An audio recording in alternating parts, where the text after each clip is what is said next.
The final word. We are live.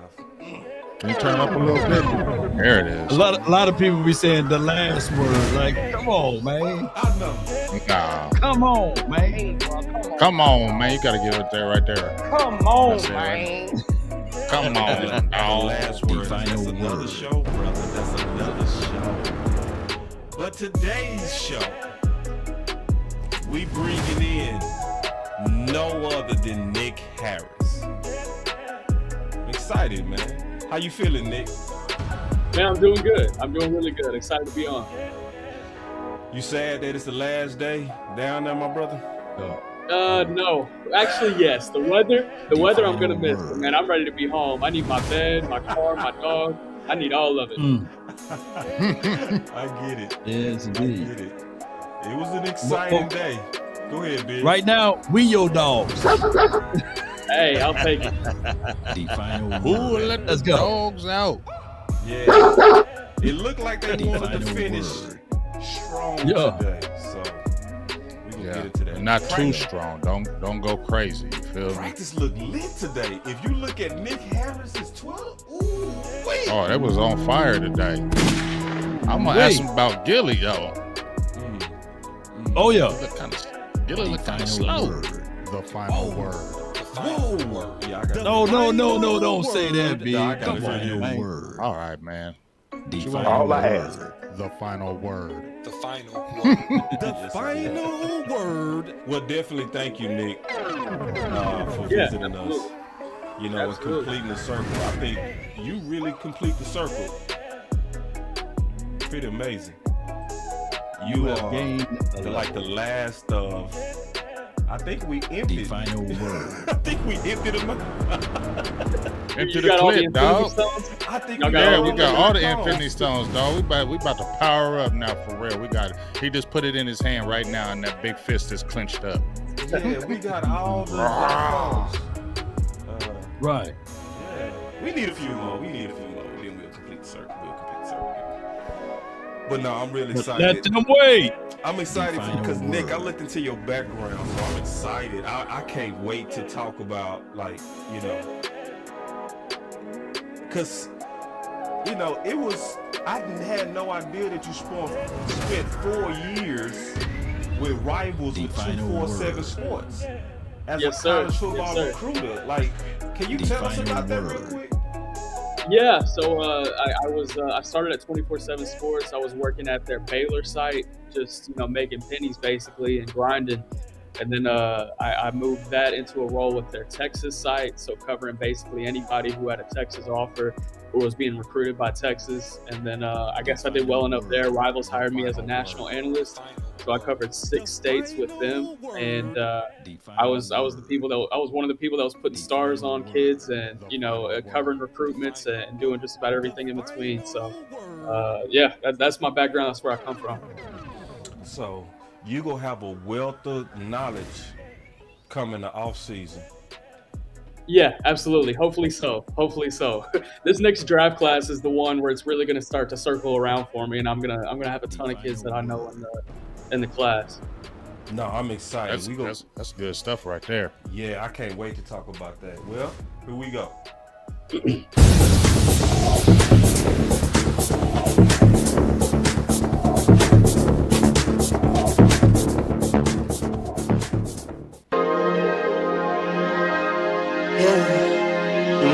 I just wanna run it up. Count a check or something. I've been really in the field, let up, yeah.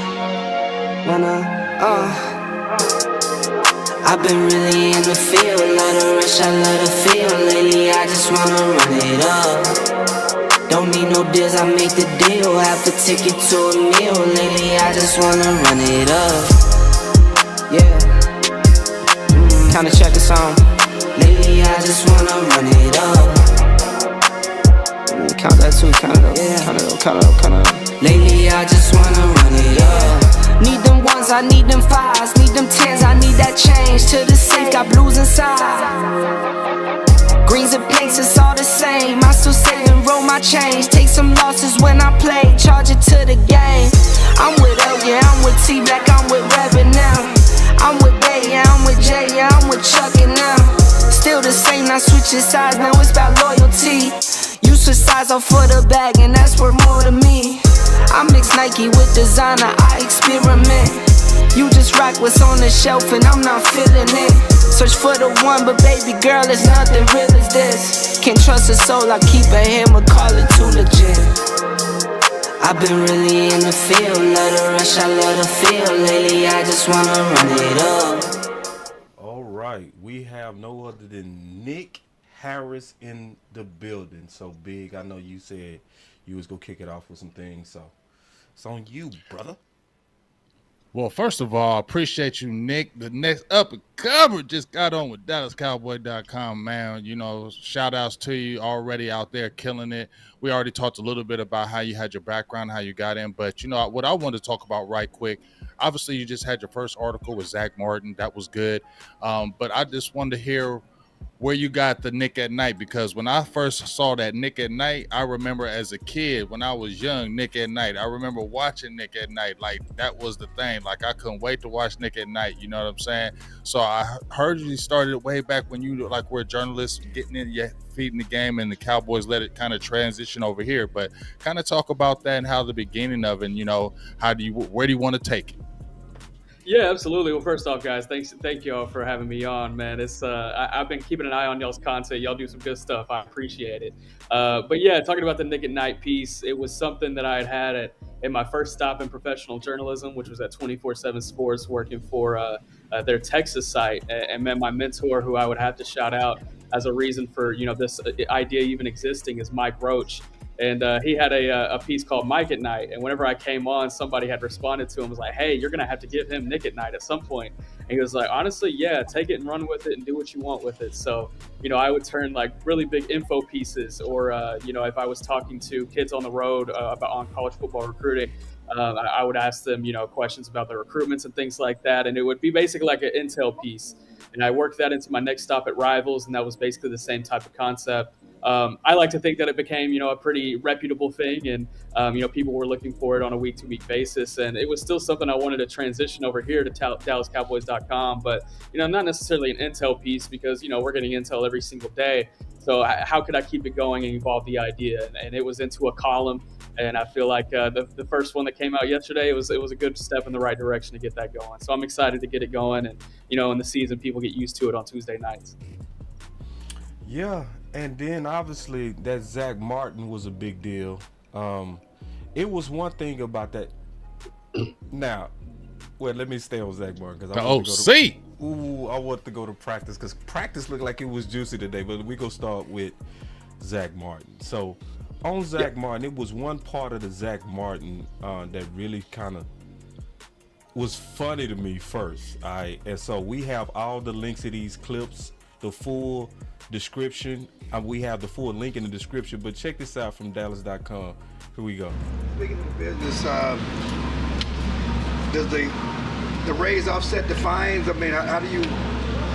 Yeah, I mean, that's how I justified it to myself, is that if I got this done, and you know, I would make more money than I would be losing money.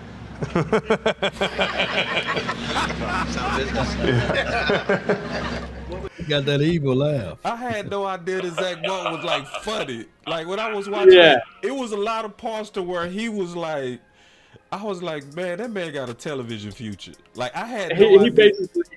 He basically just called all of us broke right then and there. Yeah. I'm cool. I got the raise.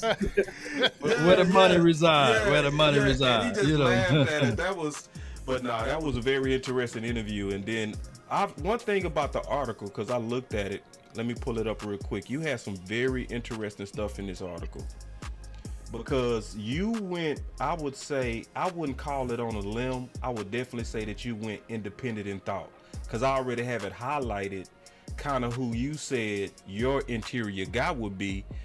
I wanted you to expound on that, because everybody keep talking about TJ Bass, and you mentioned TJ Bass. You know, even Zack Martin mentioned TJ Bass, but you spend it a little bit, and you brought up Brock Hoffman. So I know you've been scouting. Kind of sell us on what you're seeing out there with Hoffman as an interior guy. Yeah, Brock Hoffman, he's been getting a lot of reps both at guard and center through training camp, and in the first preseason game got a ton of work at center. And I really like his consistency, man. And coming into this new year with the team and what he's been able to put together during the offseason, I really like what he's doing from his lower half all the way up to his top. His initial punch power has been great. I think I saw that specifically in the preseason game, whereas during training camp, man, he's been really driving guys with that lower half, and he's really becoming that complete interior guy. When you have a frame that looks like his, you can put it together all the way completely.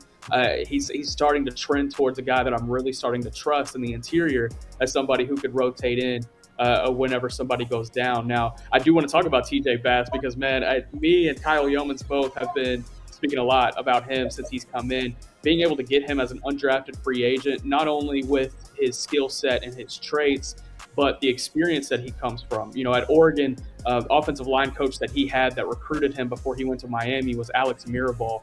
And I consider him the best offensive line coach in the entire country, whether that be college or NFL. He's like a 5'4" dude, but man, he's great when it comes to coaching the offensive line and putting guys out. And you can see the experience that he's had with Mirabal that's translated onto the field, not only at Oregon, but now here early in Dallas. I think there's a lot of trust in him early on. I think he's going to be a guy that down the line that they really start to trust in game situations. I think the only thing he's going to need is to adjust to the speed of the game. That's all he's got left to do. And that's a really good spot to be in for a young offensive lineman, especially as an undrafted free agent. You know, coming in as a rookie, that's everything that you plan for, is just trying to get up to the speed of the game while also keeping your skill and traits and skill set. And he's done that so far.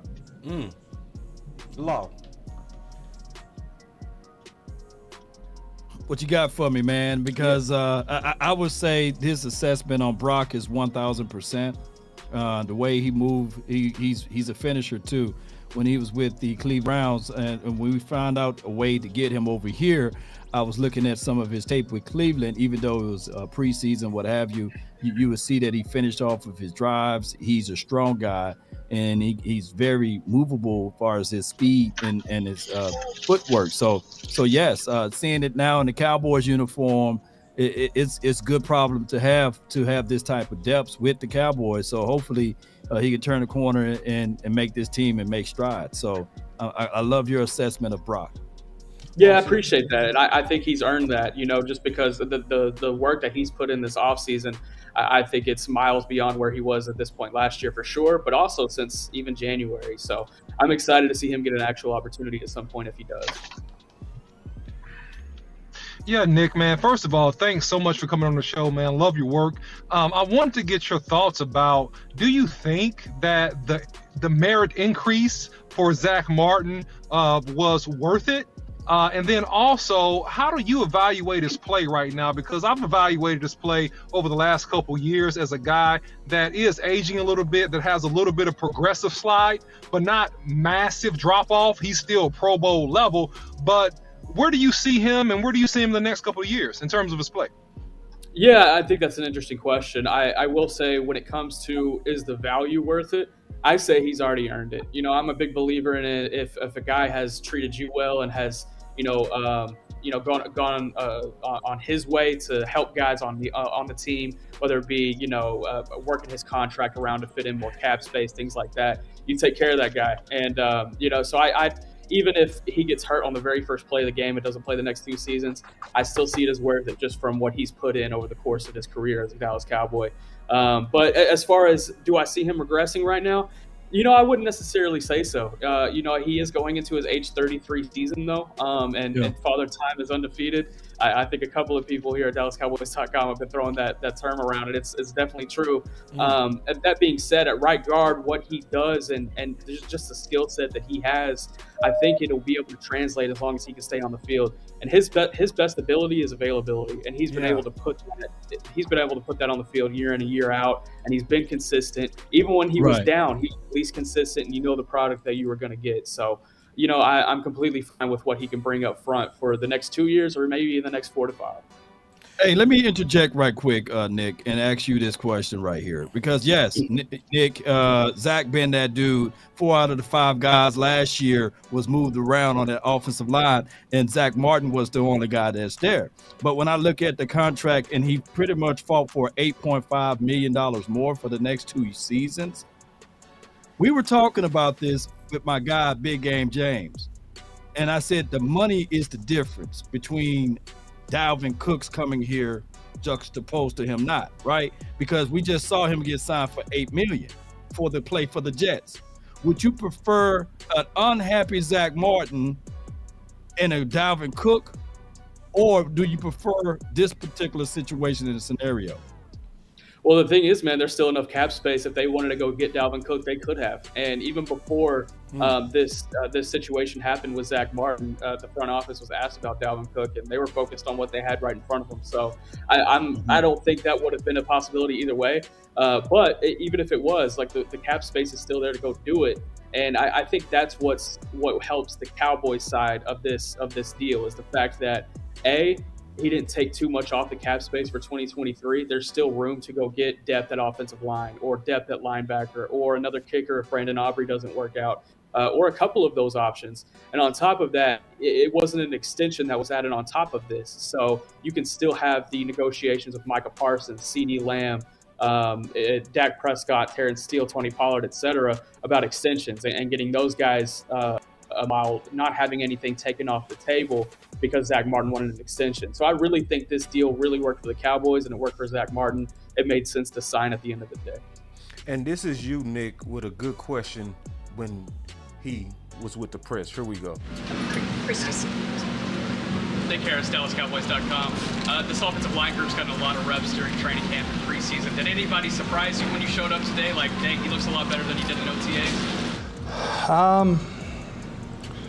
You always want to see guys in pads. Just today I was talking a lot with TJ Bass. I thought he's done a lot of good things for being a young guy. Josh Ball's been in there. He's continued to improve. And Brock Hoffman, Waletzko, all those guys, Lindstrom, all those young guys have done some good things. And, you never quite know until you get the pads on here at training camp. So, yeah. So, how does it feel to where your article matches Zack Martin's opinion? Yeah, that helps. That helps. At least I was doing something right? Yeah, that means you're doing something right. Validation. Yeah. So almost in the exact order, it was because most people have been talking about TJ Bass, right? Yep.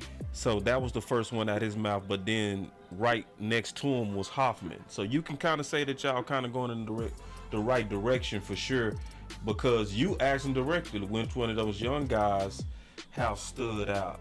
But doing the job, it was, and I want to just ask you, this part was kind of the most impressive part to me, and I want to get your opinion on this with Zack Martin. Here we go. That you weren't here, how much did you reach out to guys and say, hey, I saw this on tape, you should do this? Or it wasn't as much of that, more of just, staying in touch with them, seeing how they're doing. These guys, Tyron, Dak, Tyler Biadasz, those guys, I had great contact with them and was able to stay somewhat connected and maybe some of the new things we were putting in. And so I'm not coming in here just off the street not knowing what's going on. See, that's amazing. In my opinion, I want to get your opinion on that. It's like he in a negotiation fight, but he still was staying connected to be prepared mentally when he got back. I want to get your thoughts on that, kind of being in that room and what you thought when you heard that. Yeah, everybody on this team, and that includes Zack Martin, they know what the potential for this season is. And I don't think that Zack Martin especially would sacrifice what's going on in his business aspect with the team to sacrifice what could happen on the field with the rest of the guys that have nothing to do with that. So, he took this approach as a professional from the very beginning. I think he did it the right way. Some people have their opinions on it, and that's fine. In my opinion, he got paid his dues, whether he performs to that level or not over the next 2 years. But he did it even when the negotiations were going on. I think Tyler Smith told us on the second day of camp that he sent a group text to the entire offensive line basically saying, hey, guys, I'm going to be there soon. Y'all go work your butts off. Y'all have a good time. and let's go do this thing this season. So the fact that he had the wherewithal to do that, and then stay in touch with Tyron, Dak, Tyler, Biotish, and Smith, all those guys while he was on his holdout. I mean, that allows him to step into Oxnard day one and not miss a beat. So that just speaks to who Zack Martin is and how he was always going to approach this situation. Wow. Yeah, I mean, like I said, I didn't care how it got done. If I don't care who came, it didn't matter nothing. He signed, he's in here. That's the happy thing about it. But I got a couple questions real quick, kind of two-part. Continue with this offensive line. You talked about Hoffman. You talked about TJ Bass. But I want to get your thoughts on Asim Richards. He's the draft pick out of North Carolina, played the left tackle position. I thought he played pretty well for his first outing. Do you feel like it's solidified there? Also, with Terrence Steele, do you think he's going to get his contract this season, or do you think they're just going to kind of let it go this season? Obviously, you've seen Zack Martin. You just mentioned that other guys are still up for, to get paid. Is this a situation where Terrence Steele gets his now, or, I kind of want to know about that, because obviously he's put in his dues as well, and I'm sure he wants to get paid. And to go a whole season, I'm kind of trying to find out what's going on in the thinking of the Dallas Cowboys right there. And then absolutely. Aisha says I'll hi. start with, what's good, Aisha? Yeah, always tapping in. Love that. Talking about Asim Richards, man, it was interesting last week because he's been getting all of his work at left guard during training camp. And whenever he was drafted, the offensive staff was like, yes, he's got this versatility at tackle guard. We're going to play with him and move him around. And so he got all this work at left guard during camp. And then Chuma Edoga goes down on the very last practice in like the very last 20 minutes before they played Jacksonville on that Saturday. And so it forced him to start at left tackle. And he didn't even know he was going to start until a couple days before. And he stepped in and he did just fine. He had nearly 2,500 snaps at left tackle during his time at North Carolina. And he was able to translate that onto the field on Saturday. And I felt like he did well. And then eventually, as the game went on, he slid back into left guard and he got reps there as well. And there, I felt like he was really comfortable too. So, that's a testament to offensive line coach Mike Solari, getting him prepared in both of those instances. He's another young guy that I'm really excited about to potentially step into a role, whether that has to be this year or down the line. I really hope in his case, though, it is down the line, because I don't want to cheat his process. And I think he's got a very important process. And I think whenever it's time for him to go ahead and hit the field, he's going to be great. He's going to be a starter for this team. And real quick, before you go, Lau, he also wrote an article on this. So we showcasing his articles as well. So y'all make sure y'all go support these articles with a click. Read it too. Don't just click on it, read it. Like I appreciate it. Yeah, actually read it, because I like the fact that you especially with Brock Hoffman, I respect people that go against the crowd a little bit. To me, that's you respecting your scout eyes and sticking to your scout principles. When you go against the crowd, that says a lot. So, and I definitely agree with what you were saying about Asim Richards. Yeah, I will say this. So a big influence to my scouting is a guy by the name of Coach O. He's very influential in the Dallas-Fort Worth area for high school football recruits, and he always said, trust your eye. And in fact, his Twitter handle is trust my eyes. So I always drew inspiration off that. So I trust my eye whenever I see it, even if it goes against the grain. So I appreciate it. I love it. Ooh, yes, indeed. Can we clap it up for him, Lau, just real quick? Let's go. Hold on. I'm getting one of these, though. Let's go, man. Let's go. I'm trying to get my clap button. My clap button is up there. There it is. Thank you. Delay. Yo, way on the other side. Delayed, but not denied. But I'm gonna say this though, Nick. By you being out there, what is the major difference, since we are staying on offensive line, and that's my least of my favorite categories to talk about, but they are the most important category to talk about. Right. What is the difference between Mike Solari and Joe Philbin? Because it appears that these guys are more technically sound now, from the bottom end all the way to the top. Can you break down the differences between the two and how these players are interacting with Mike Solari? I think the best way I could answer it is just basically regurgitating what I've been told by the guys that are in that room every day, that are working with him every day. And what they always come out with is he brings another level of feistiness. He's bringing back, quote unquote, the edge to the offensive line room. And I think we see that whenever it comes to the physicality, the feistiness. Hell, that could even translate into the fights today. With Tyler Biotis getting involved and defending his boy Brock Hoffman. So, I think there's a little bit more nastiness that this room will bring. Mike Solari brings so much experience to this room.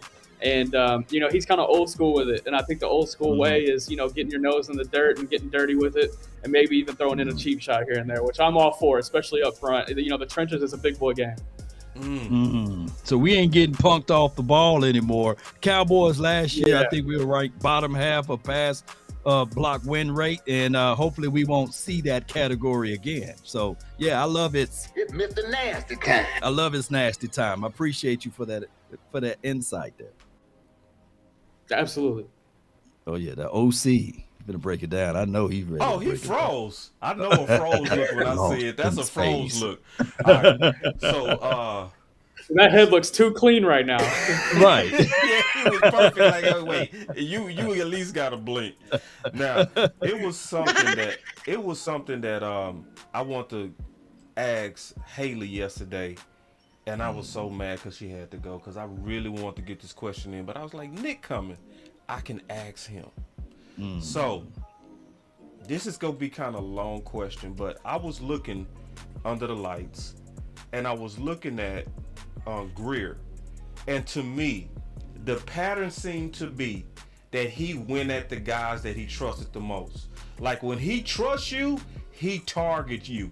Like he targeted Dennis Houston over and over and over again. But then I looked at John Stevens and how he was targeting John Steve. It was crazy. It was almost like, man, you have to get intercepted, because every time he in the game, he is constantly targeting John Stevens. So I want to get your kind of thoughts on the magic of John Stevens, because I watch all the shows and I saw how he was growing. Is this really, really, really something that's real to where he has a chance to become tight end too? Or is it something that's going to blow up in smoke, in your opinion? I want to start this in a roundabout way. With Will Greer, he gets so many reps with these guys that are in the depth of these position groups, whether it be at receiver, running back, tight end. And so he had that repetition and reputation with Dennis Houston going back to last training camp. And he was able to translate that on the drive where, that big Deuce Vaughn drive does not happen without those 3 receptions from Dennis Houston. And that's just based on that trust that they have with each other. And I see those very same trust traits being built into John Stevens as well. He comes into Dallas with a huge experience level at receiver. He played outside at Louisiana Lafayette mostly. So whenever they drafted him, they're like, yes, he's got this great receiving background, but we want to see what we can do as far as moving him in line. Can he be a tight end? And man, he has taken every single learning point on the head, and everything great with it. As far as him being tight end too, I wouldn't go that far, but I think there's a real shot that he makes this team just based on what he's been able to do on the field, both during training camp and during the preseason. He's been a model for consistency. I can't think off the top of my head one wrong thing he's done. And man, I have to give a shout out to my boy Kyle Yeomans, because at the very beginning of camp, he shouted out John Stevens and was like, "Hey, let's keep an eye on this guy." And sure enough, he was on the money. I think I told Kyle like a couple weeks into camp, I was like, "Hey man, I'm just gonna let you know I'm co-pilot on this train right now." So move forward with it. Yeah, I saw that story. Yeah, between y'all two. Yeah, I mean, I think, and here's the thing, I want to, talk about this. We talked a little bit about this yesterday. I mentioned it yesterday, but the excitement about me is when you see Mike McCarthy, I just see that he wants to get these athletic type tight ends, man. I mean, when I look at Ferguson, I look at Hendershot, even McEwen has some athletic ability. Shoemaker, who they drafted, ran a 4.6, and he was plenty athletic enough. And then you got Stevens. I think we're finally breaking that mold of the tight end that we've seen in the Dallas Cowboys for a long time. And now we're kind of seeing more of the Mike McCarthy way and how he wants his offense to look and how does he want his tight ends specifically to look. And I'm number one excited about it, because now I feel like we're seeing an athletic ability from that tight end that we have needed. We've had the receivers, we wanted speed, we added speed with Cooks, but now when you get these tight ends that are athletic, it really makes the game a lot more easier for your team and your quarterback. So you can just once again see the Mike McCarthy way, his imprint as far as on this offense and this team, and I like the way it's going. Hey, Big. Yeah, I can love that play something? evaluation, James. Yeah, absolutely. Can I play something real quick? This is from Dallas YouTube, and we have a full link in the description. But I want to get your opinion on this, Big, as well as you, Nick. But here we go. It's nice having the guys we have now, and even the guys that didn't play today. I mean, there's so many options out there, and it's going to come down to, hey, you got to leave somebody one-on-one. But I think it starts with just having trust with Dak and having trust with Coop, and knowing that, hey, we see this certain coverage, that ball's coming to me. John Stevens, what have your impressions been from him? Stretch is a baller. I mean, he's making plays in practice, making plays in camp, made plays tonight, and I think that's he's not even touching the surface right now. He's a great player, and excited to see what he kind of molds into and what he does for this team. What's it like when you see a guy who's so new to the position and just he's got those natural tools, the receiving background, like how much you find yourself kind of thinking, man, how good can this guy be? Yeah, like I said, he's got a high ceiling, and I don't even think we've even seen any sort of that yet. But like I said, he's making plays right now, and he's one of those guys that can definitely help us down the road. Wow. So when I heard that from tight end one, Nick, I got to start with you on that. Like when you hear that from tight end one, first of all, the level of unselfishness to praise your competitor like that says a lot about him. But what's your thoughts on that? Yeah, that tight end group, first off, is extremely close. If you see one of them, you see all of them. They're always doing something together. And so they're always going to praise each other. It's a young room. I think the oldest guy is only 25, so they're all super young, and they want to see each other succeed. But yeah, a Fergie praising John Stevens like that, I mean, it was just praise that was due, and I think he gave it to him. I mean, being the leading receiver in that preseason debut, that probably warranted it. But man, I've just loved what I've seen from John Stevens overall throughout camp. I think everything that Jake said, he hit the nail on the head. Yeah, and then just like you said, but you know what? It also lets me know that Fergie knows he's pretty good too. So I can go ahead and give you compliments, but this is my job. You know what I'm saying? When I know it's my job, I can give you all the compliments I want. But this is my job because Fergie went out there and balled out too. So that was good to see. Like I said, I love the tight end room. And Stevens, when you talk about this, I don't know if it's like, you know, Mercedes Lewis, who played in the league for like 100 years. You know, he's like 6'8", like he's like big and long like that. And just like, you know, Ferguson said, man, he don't even know yet. He don't even know the potential. And we're excited because we got him. So, like I said, Charlotte Jones like you. You're not going nowhere. Don't play around, Dallas, and leave him on no practice squad. Try to let him out there and dangle. No. Better keep him on this squad because that's a hidden gem that we got and an effective weapon that you can use in multiple facets. You know, probably not right now, but you can sprinkle him in later on, and he could be something big down the line. Woo! Absolutely. No doubt. I think about 55 more pounds, he's gonna be ready to go. Yes, indeed. Get him a few sandwiches there, and he's going to get up there. And when you get a reigning endorsement like that from Ferguson, there's no way you can stash him now, right? So, Nick, how many tight ends do you go with now? Who's going to be the short man out? I know Princeton Fant, he's no longer in that mix, I believe. And Sean McEwen, we love the way he blocked. We love all of the details that he do out there, but I don't foresee the Cowboys going with that many tight ends. So what's your thoughts on that? How many tight ends will the Cowboys rock with? Man, that's tough to say, especially when it comes to this 53-man cut. It's going to be extremely tough. Yeah. You know, if you're taking four, Ferguson, Schoonmaker, if he's healthy, and then that if you want to get John Stevens in the mix, which I just feel like you have to because you don't want to let him loose in waivers. I feel like he gets claimed. The way I look at it, if you're looking for a receiving tight end, you look at the guys you have in your room. You have Peyton Hendershot and John Stevens lined up next to each other. Which guy has more upside? Whatever the answer to that question is, that's your fourth guy. Got you. There's casualties in war, man. That was real good. That was real good. He told the line on that. That was real good. That was slick. That was real good. He pulled a slick one. They said he learned it. It's gonna be a hell of a good one. Hey, Nick, when you write that article, it's gonna be a hell of an article, though. It's gonna be a hell of an article. Yeah, he said, right in there. Hey, I know he said, man, I'm staying out those woods. No, sir. No, sir, I'm not gonna answer that directly. Hey, but Nick, I tried to get him a little bit. Yeah. no, but Hey, I respect it. I respect it. Game respects game. Game respects game. Nick say you not gonna catch me slipping, dog. Not these streets.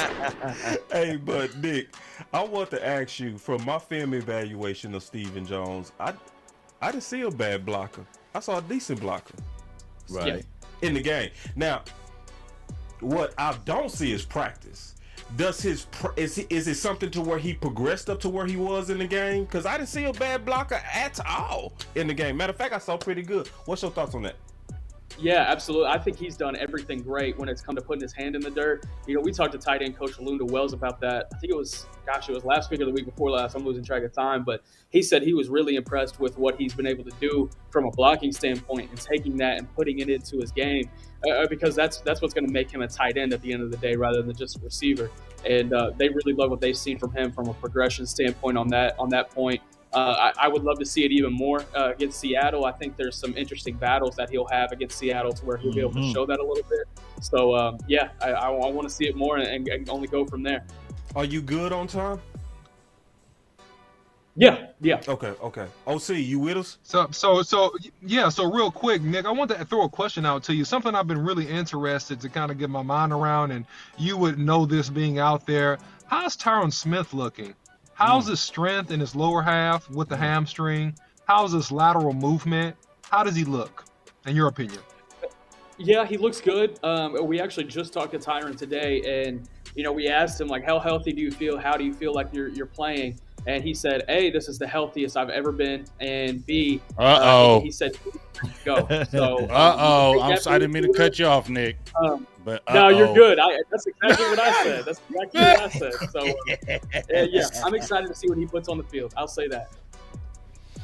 Well, how do you substantiate it? Maybe Nick, I'm not trying to get you in a pickle here, but Nick, there was some times where Micah Parsons blew by him like he wasn't standing there in practice. How is he dealing with the speed rush? How is he dealing with the change of direction in terms of his passes? I'm not seeing all the practice. I mean, you seeing more than me.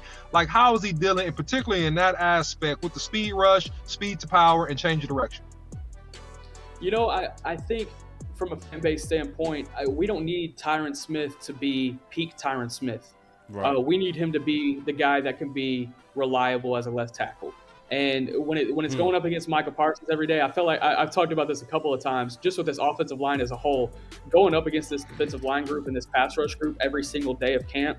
It's like buying Madden 24 and starting the game on all Madden and like just getting your teeth kicked in, and you're gonna have to work your way down to like all pro and then work your way back up on the difficulty level. And that's what I feel like's been going on with this offensive line. So, and that definitely works into Tyron Smith's equation as well. As far as his lateral movement and everything, it's not what it was, but I think it could be reliable during the season, and that's all they need at left tackle right now. Cool, man. Thanks for your honesty, man. And I'm gonna piggyback and follow up one more time on one last thing, boss. You got now Tyler Smith, at guard. How's he looking? How's he doing? Please give us an update. Man, he is looking good. He's honing in on that left guard position, and he's doing great with it. It's tough to see the extent of it with just pads on and, kind of at half force. But, man, he's looked really good. I like him being able to just hone in at left guard and focus on that. Last year he had to move around so much, and, we at least saw it during training camp last year, but moving around all season and having to, juggle multiple things, if he could just focus on one thing and focus on that left guard position, he could be an all-pro. Yeah, and Nick, I agree with you on that. I think he could be an all-pro at guard or tackle. And I'm one of those dudes that's a little bit on the train of, oh man, I get Tyron Smith being there, but man, I would have loved to see him develop and see what he could do second year at that tackle. But albeit with his versatility, strength, and quickness, he'll be awesome at the left guard position as well. I'll tell you this: if he goes down at left, if Tyron Smith goes down at left tackle at some point during the season, and in this predicament, hopefully it's later rather than sooner, I would rather see Austin Richards step in at left tackle and Tyler Smith stay right where he's at left guard. Wow. Ooh. Really? Dope right there. Really? That's dope. Yeah, I know that kind of like goes back to me not wanting to see his process, but I really like what I've seen from him and what he can do up front. Yeah, That's saying a lot. big role. That's saying That's a lot big. about how he's performed. See, because the thing That's a about big compliment. That's a huge respect compliment that coming you from out you. there You know? every day. Now hey Nick, we all go watch that Seattle game now, boy. Right. You looking at that. Hey, You looking at Walesko and Richards. I'm looking at it. I'm like, Nick. Nick, we got a meeting. Cause Nick, I'm gonna keep it real with you. Nick. I thought he was a whole lot better than any tape I saw in North Carolina, right? So his growth and progression has been rapid since he's been with the Cowboys. I'll give you that. He looks solid athletically. He looks really good. He's long, he's lean, he can move good in space, right? I still would like to see more from him in terms of maturity and pre-snap recognition, hand placement, recovery, stuff like that. I want to see more. But hey, man, if you like him that much, I'm going to respect it, and I'm going to take a good, hard look, Nick. I really appreciate you saying that. Yeah. And also, if the Cowboys are able to pull this off, I believe we should build a statue for Will McClay right beside Sky Mirror. Right beside Sky Mirror. Just put it out there somewhere. Will McClay. Go ahead, Nick. I want to speak a little bit more on this Austin Richards deal. You know, if this happens week 13, week 14, and they need a depth guy to step up, you know, I would hope it would happen then. If it happened earlier in the season, then yeah, go ahead and push Tyler Smith out the left tackle and figure out what you want to do at left guard. I'm so important about not cheating that process, but I feel like that process can be really fun on the other side. Who having a better count, Richards or Walesko? I would. Good one, boss. That's a good. Good one, boss. That's a good question. That's a good question, boss. I like that question. one. If we're taking into context the experience that both have, I would say Richards. But if we're looking at it just from player against player, I say it's really equal. Okay. Equal. Who's having a better camp, Jalen Tolbert or Michael Gallup? Oh, you dirty. Oh, there you Get go. over the wide receiver, He baby. over there starting stuff. He's starting stuff. He's starting it. I'll say this. Let's My talk answer some is wide Jalen receiver. Tolbert. My answer is Jalen Tolbert because and I'm not saying he's a better receiver, and I don't think he's close to being wide receiver 3 at all. I'm saying he's having the better camp just because he had to come in and prove something, and he proved it week 1, and he stayed with it every single day. You know, we came into camp talking about who's going to be wide receiver 4. This is going to be a fun battle, and Jalen Tolbert shut down that conversation very early, and it hasn't really popped up since. So, you know, that's why my answer is Jalen Tolbert there. And Michael Gallup has done everything in his own right to, you know, stay where he's at, too. I think he's going to have a good year as well.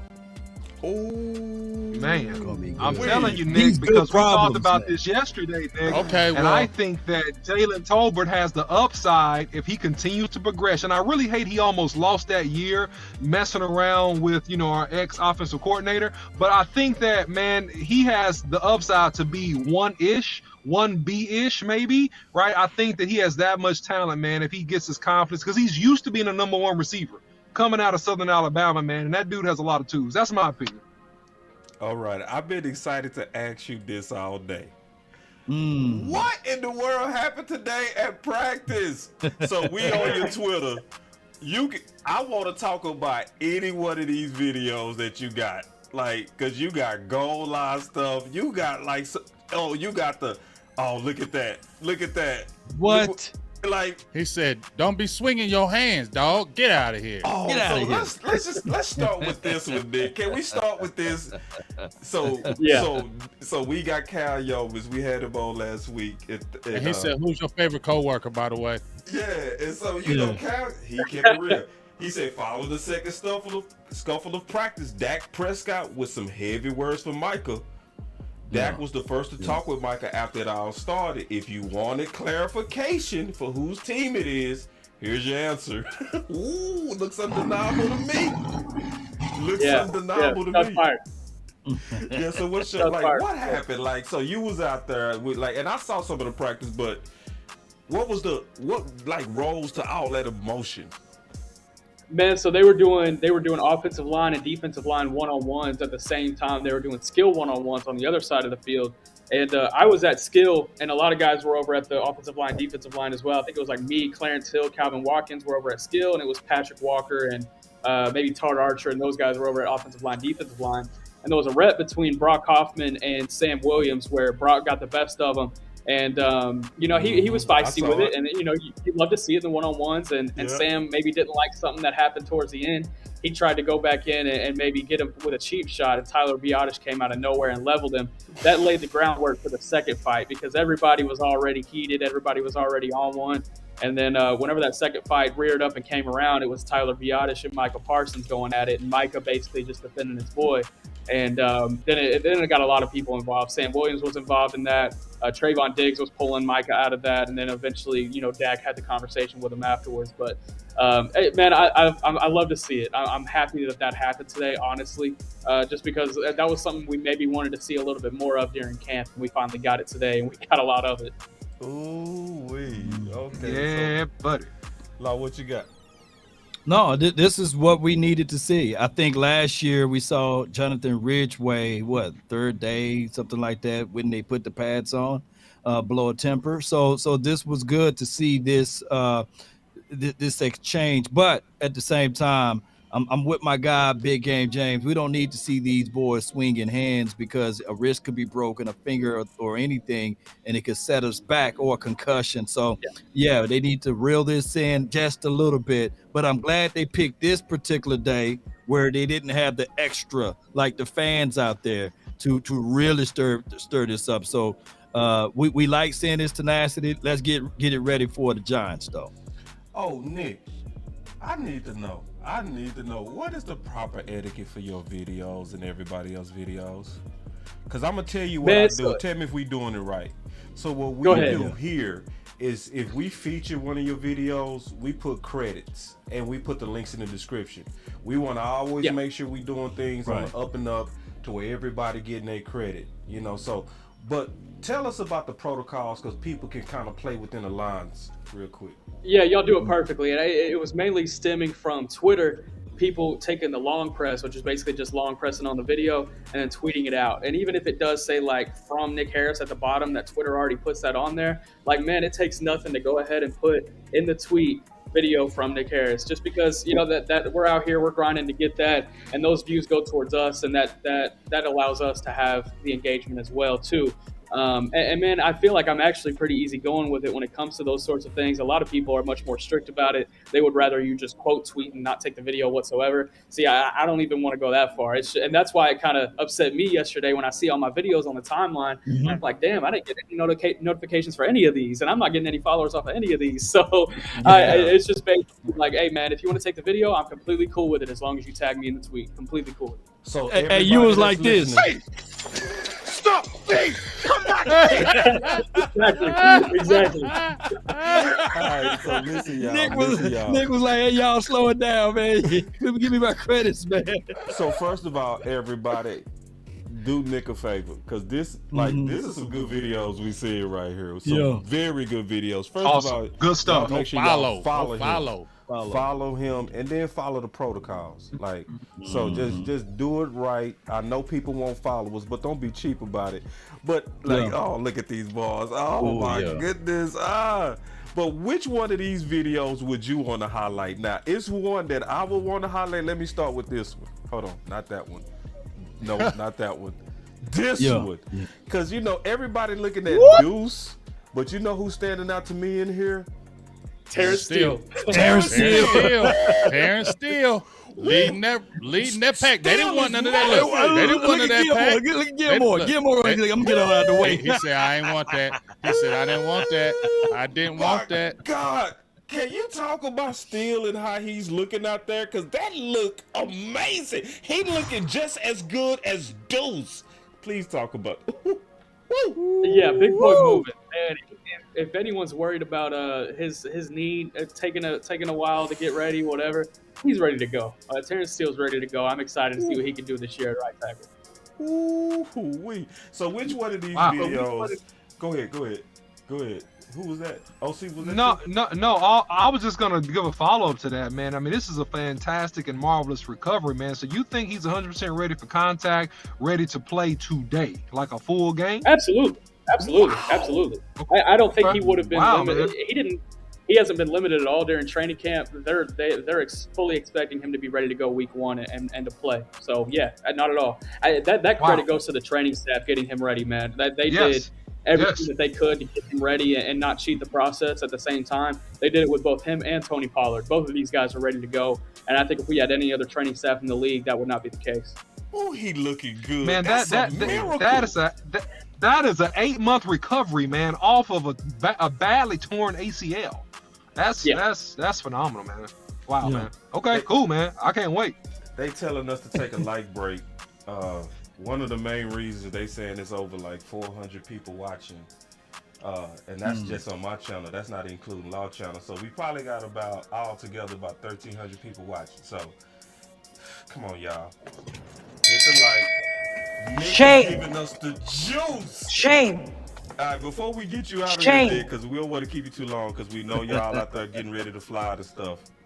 Real quick, like, what was the highlight of today to you? Because you got so much. Because I love that Diggs with two. Hold on, that's the wrong one. Let me go back to your stuff. There it is. Like, what to you on your Twitter which one of these is like, I got to stop and talk about it? Let's look at the Trevon Diggs interception. I want to talk about that one. Ooh, the pick six. Yep. Wait, let me go to that. Oh, let me find it. No. Man, boy, he was clouded. Zack. Diggs. I'm gonna find it. Let me find it. And you can break this down. Hold on, where is it? There it is. There it is. There it is. Ooh, and then this is Why are you showing? You know everybody about to kill Dak. That's why they start fighting right here. But Nick, you got it. We gonna get your Come on, man. Break it down. Man, so I'm gonna give you all the context on this one. So this was during the Mojo moment today. They were doing a 2-minute drill where the offense started on the 25-yard line, and they basically had to score in 2 minutes. And they had actually already scored on a Michael Gallup touchdown, but sometimes special teams coordinator John Fossil, he runs these sessions, and sometimes he likes to just kind of throw a wrinkle in things. So everybody on the field already knew the offense had won this session, but they had a little bit more time with it, so they were going to go ahead and finish it off and finish off the drive in a goal line situation. And so, hey, and I appreciate the follow comment since LAB. I appreciate that a lot. But right here, they were trying to get a little hitch route to Jake Ferguson. Trevon Diggs was just keeping his eye on the quarterback the whole time, kind of sneaking behind Jake, and he jumped it, and he was gone. I think in a game, that's 6 points. And he looked good right there. He looked great.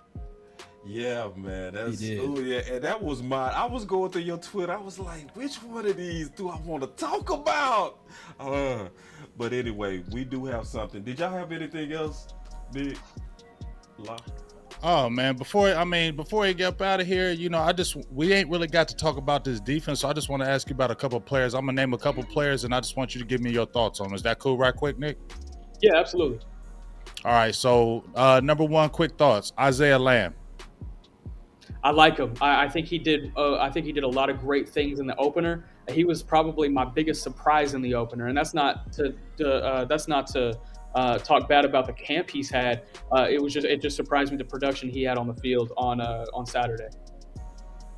Devin Harper. Good one. And that linebacker room, there's a lot of youth. There's a lot of athleticism in that room. Devin Harper, I think, is doing a good job of keeping up with it. But man, it's gonna be a hard fought battle in that room moving forward. Oh, Jabril Cox. Good one. Same thing. Refer to my last as well. I would say this about Jabril Cox. The athleticism is really starting to show in the last week.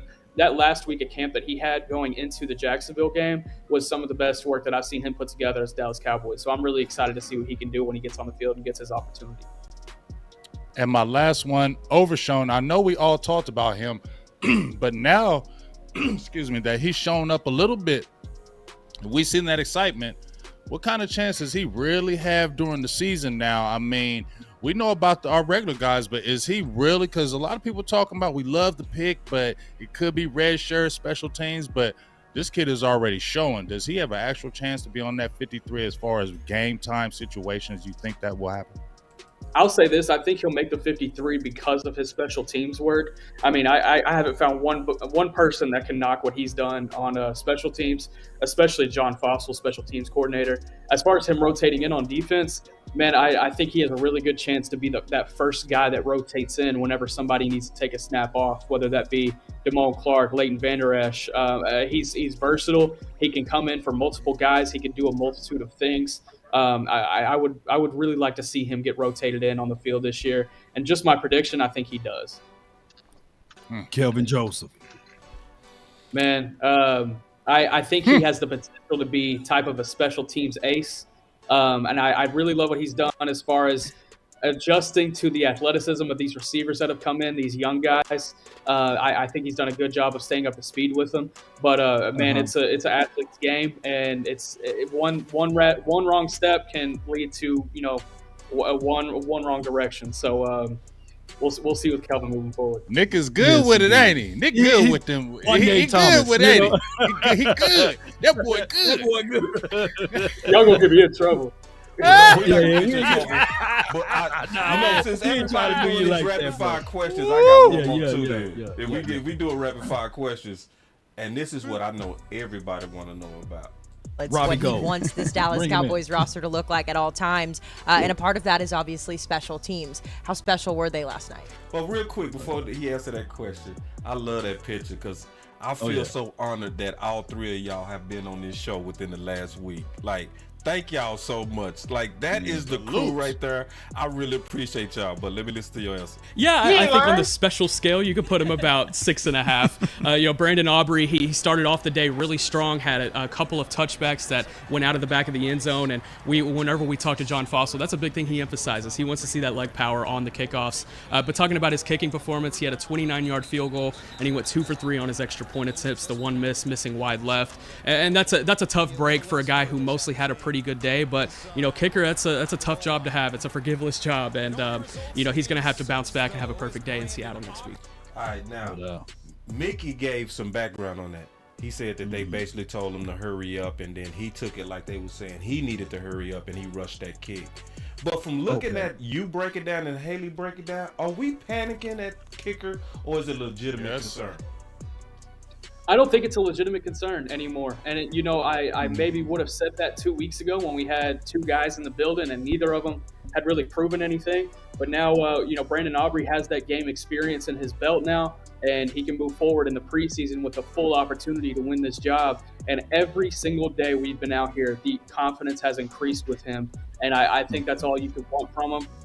He's just going to have to stay consistent. He's going to have to hit the rest of his PATs. We're going to have to see that range shown off a little bit. But I think something that needs to be really emphasized with this group is, we don't need a guy that can kick 50-plus yards on a day-to-day basis. We just need somebody that can be really reliable under 50, a guy that can be reliable with PATs. I think that's what's most important, because when you have a defense like this, you can pin them deep with a punt and you can get the ball right back and have another opportunity. That's what this defense allows. It allows a little bit more flexibility. It allows to bring in an unproven guy like Brandon Aubrey and give him that full opportunity. And I think that's why Jerry Jones is confident with him moving forward. See, I'm amazed because the nation over here in panic, and I've been listening to you and Haley, and y'all been breaking down that it really is a panic, because the numbers in practice, the way he been hitting it, is actually been good, So I really appreciate that, because y'all really addressed that. I want you to address that and make sure I wasn't hearing you incorrectly. Now, we do have something called the final. Go ahead, OC. Yeah, I just got one quick thing before we get into that. And so, Nick, thank you so much, man, for your insight. I'm gonna confess, I was definitely one of those guys that said there's no way Terrence Stiller's gonna be ready to play week 1, man. So I may definitely it looks like I'm gonna be proven wrong in this situation. So that's great news though for the Cowboys. My last question for you is this: who should be RB number 2? My answer is going to be Rico Dowdle.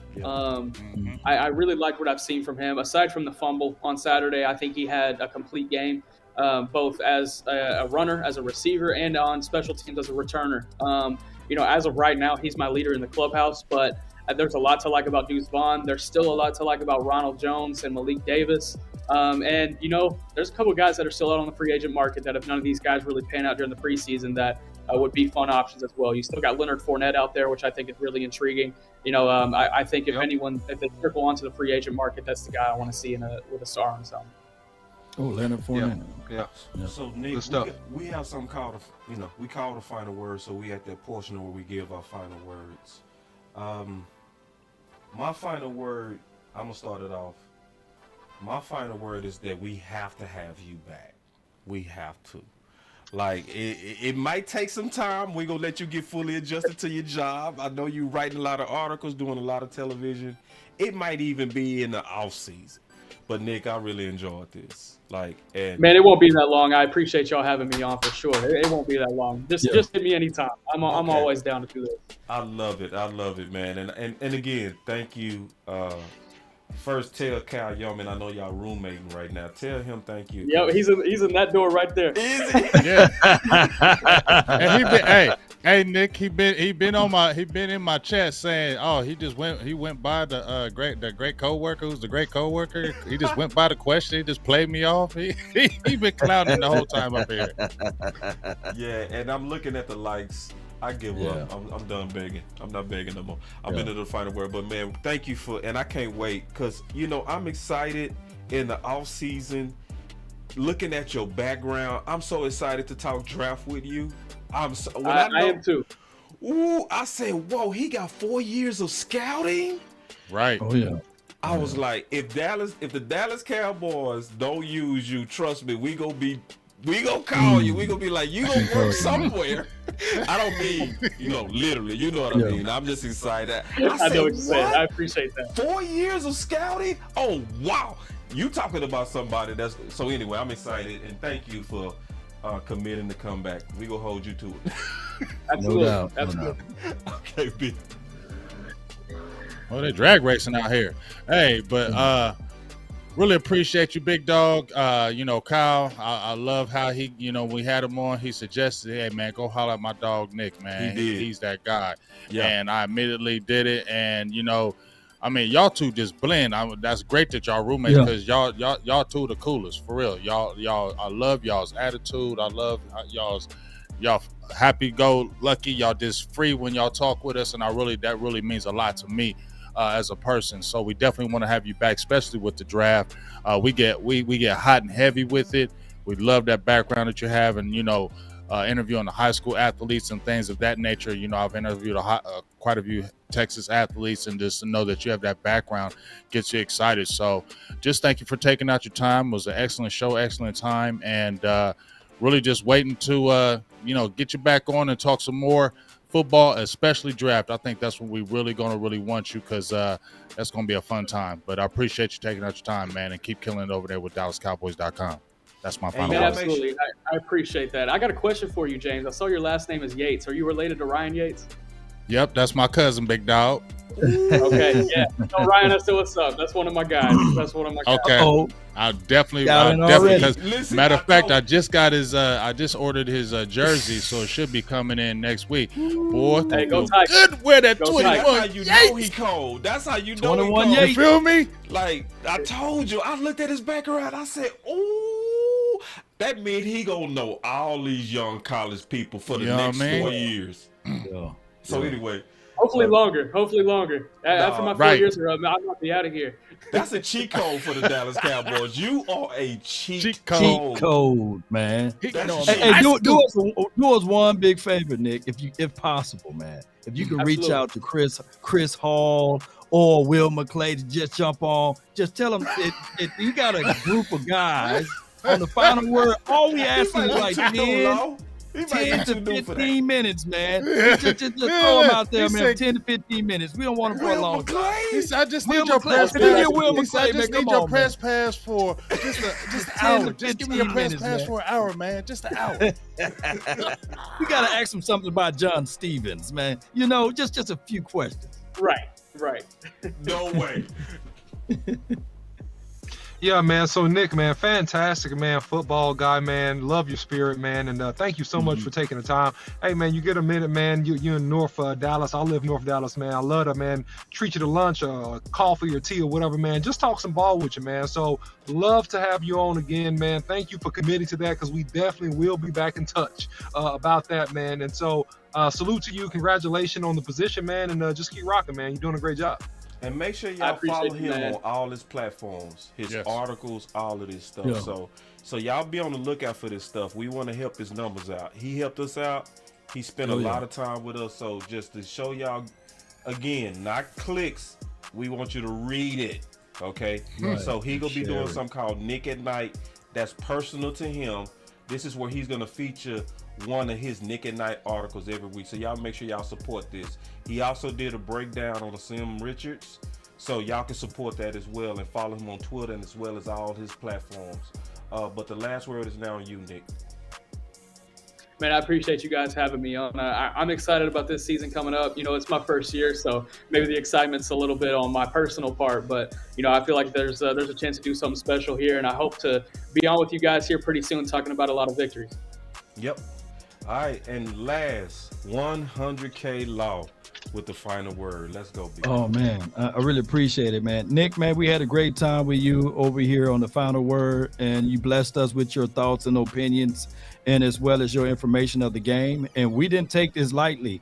We really appreciate you coming on. You and Kyle Yeomans, man, y'all been all stars out there at Oxnard, and continue to grind and do the best job possible, man. And we enjoyed our time with you all. I can't wait for this season to kick off, and I can't wait to look at these guys that you guys highlighted in the articles and beyond. But that was a real good insight about Austin Richards being able to play left tackle if all fails. And I can't wait to see how this season folds out. Let's go, Cowboy Nation. That's been my time. I really thank you all for yours. 3, 2, 1, drop it. And remember, you're listening to nothing but the best.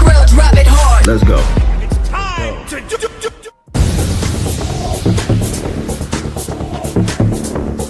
Follow Nick, y'all. Follow. Yeah. Share. Follow.